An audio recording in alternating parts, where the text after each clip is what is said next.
Are you enjoying the expansion of your desire? Someday we'll ask that and you'll say yes and you'll mean it.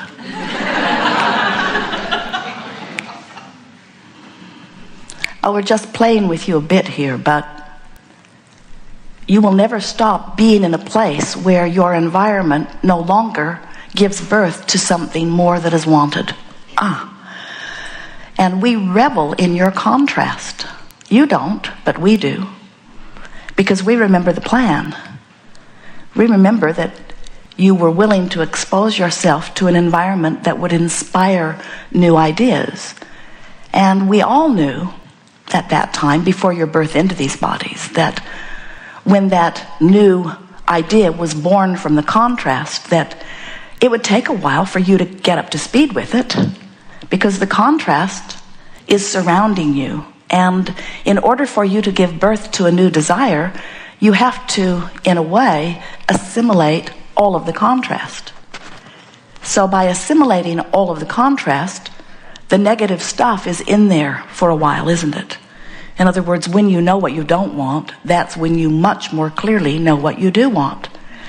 And from the non-physical point of view, the knowing what you do want is so worth the knowing what you don't want. In other words, the expanded version of you is so worth the contrast that gives birth to it. Most humans, if you visit to them before they've had a chance to listen to our reasoning for a while, would explain to you something far different from how we see their reason for being here. Most people do not realize that you, in your human physical form, are extensions of that which is source, and that you deliberately exposed yourself in this leading edge environment to the variety for the purpose of giving you a new horizon, a new idea, a new dream, a new goal, a new purpose, a new wanting, a new something that is more. And you knew when you made the decision to focus part of this source energy that is really you into your human form, you knew that the variety would cause constant preferences to be born from you. You knew that when there wasn't enough of something that you wanted, that you would ask for more. And you did not mean that you would ask for it with your words, because you know that all species, even those without language, are asking and being answered. You knew that even those humans who are without language because of their age or for some other reason are not asking with your words, you're asking with your vibration, you're asking with your being. Life just causes you to ask. When you are uncomfortable in your body, you want more comfort. When you don't have enough of something you want or need, you want more of it. When someone's rude, you want them to be nicer. When you are at war, you want peace. In other words, there are all kinds of things that are happening around you on global and personal levels that are causing you, as you focus with your powerful, important, unique point of view, all kinds of things that are happening within you on a daily basis, which, hear this, is causing an expansion of you. And the reason that we put it in that way so carefully is because we want you to realize that everything that you live, and therefore everything that life causes you to ask for, the larger part of you becomes it in the moment that you ask. Do you get that? Do you know that you are source energy in a physical body, and that the source energy part of you rides the rocket of desire every single time, so that when you are sick and you want to be well, the non-physical part of you is well, in fact weller than you were before you got sick. When you don't have enough money and you're banging around feeling the insecurity or discomfort of not having enough money, you are emitting constant requests for more money, and the larger part of you, and we specifically say larger part of you because it is the eternal, always present, ever full of life part of you, the source energy, soul part of you, the God force part of you. That part of you expands and stands in vibrational attention to the evolved, expanded version of you. Now, if you can hear that, if you got the essence of that, if you heard us say, your source, you come into a body, you bang around, you ask for more, and source goes to what you have asked for. If you heard that, then and only then will you understand what your emotions are about. Because your emotions are telling you in every moment the vibrational variance between this expanded version of you and what you're thinking right here and now in this moment. For example, when you think about yourself or someone else, but especially yourself, and you find fault or you feel critical of something you are or something you have done, that negative emotion you feel is your indication that you're choosing to see yourself in a way very different from who you really are and how you really see yourself.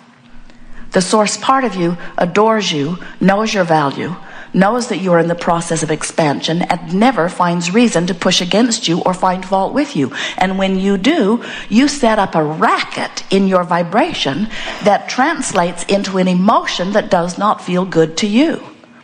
When you see someone close up in your life, someone that you care about, or someone out in the world at a distance that you don't care so much about but that you are aware of, and you point your finger of blame at them and you condemn them for their action or for their ideology or for their thought of some kind, when you do that, that negative emotion that you feel is your indicator that while you're doing that, and you may very well have good reason to do it based upon what you have learned here in your physical environment, this person might be a true rascal, might have broken all the rules that you hold dear.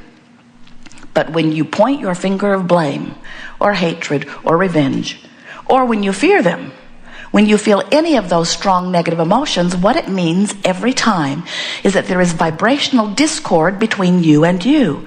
Because the source energy part of you never fears them, because the source energy part of you understands that they have nothing to do with you, and therefore you have no reason to fear.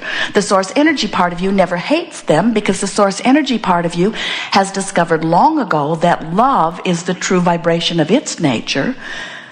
In other words, the source energy part of you will not deviate from who it is, but you, in your physical form, out here on the leading edge, may very well deviate from who you really are. And when you do, you feel some version of negative emotion.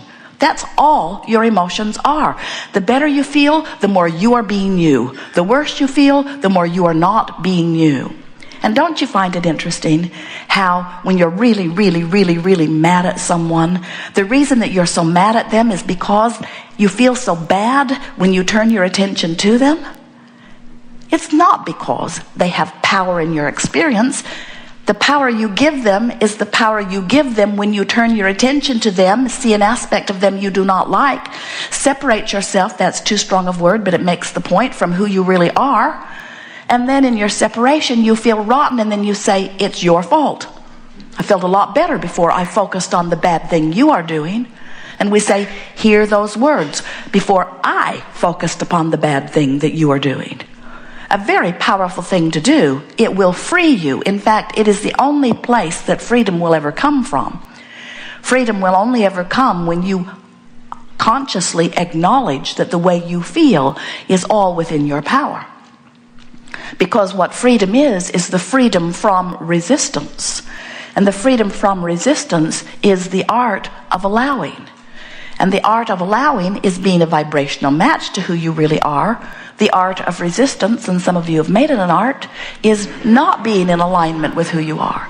So when you are in alignment with who you are, when you're tuned in, tapped in, turned on, that is where freedom is. The freedom to flow, the freedom to be the full essence of who you really are. We've written a book, several, but one that has an impeccable title. Best title of any book, anytime, anywhere. Ever.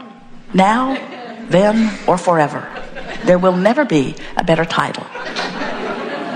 Oh, there will be. But for now, it's the best one. Ask and it is given. And what that says is, when I, from my non-physical standpoint, express myself into physical form, and in my physical form, I explore the contrast which gives birth to my idea of an improved, expanded life.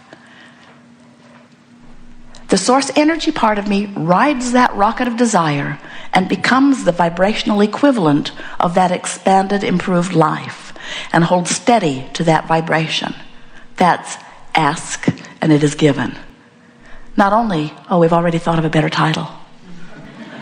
Not only when I ask is it given, but when I ask, the source energy part of me becomes the vibrational embodiment of that which I've asked for, and then calls me endlessly toward it. This title's getting too long, isn't it?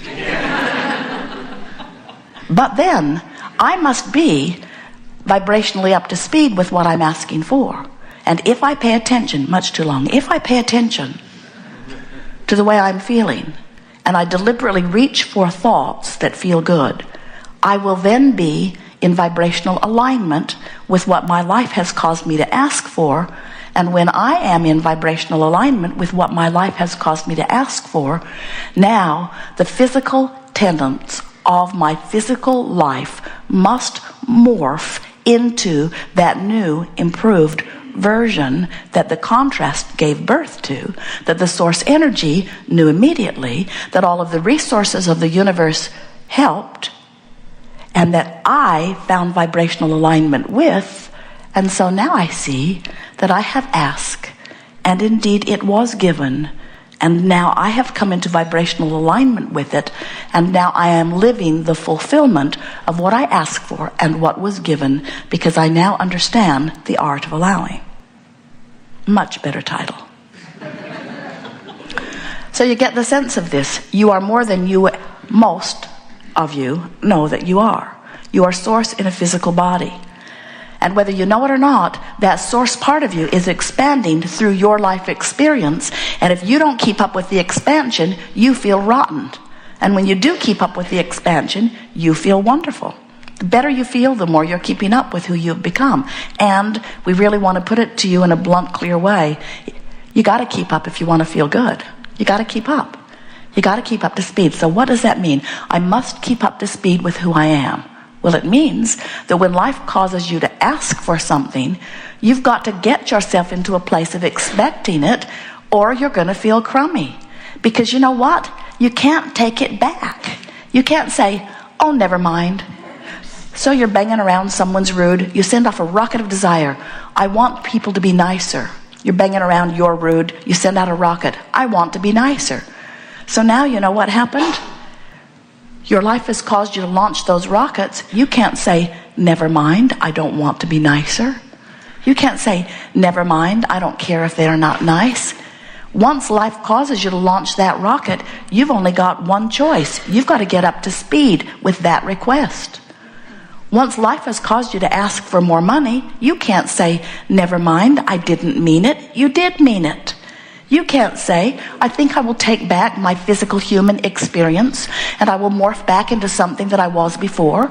I would like to retract my vibrational request, and I would like all of the universe that is actualized around it to retract it as well. In fact, the universe has expanded because of my banging around and giving birth to new desire, but I take it all back. I want the universe to shrink a little bit because I don't really mean it, because I don't have the ability to turn my attention to what I do want because I'm so enamored by banging on the drum of what I don't want. So I take it back. And Source says, can't do it.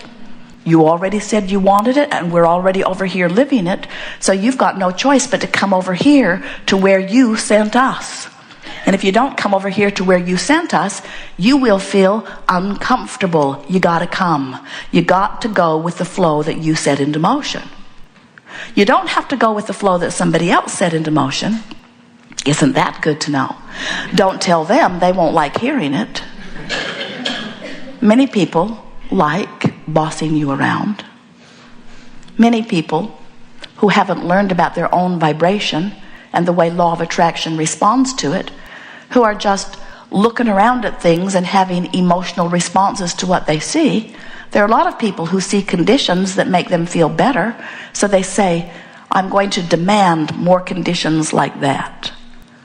And when they see conditions that cause them to feel bad, they say, and I'm going to deny anything like that will ever happen. We will get policemen. We will put laws in place. We'll get enforcers and armies and bombs, and we will make the people behave as I need them to behave so that I can feel better. And we say, might have been a good plan if everybody agreed with you. But they hardly ever do.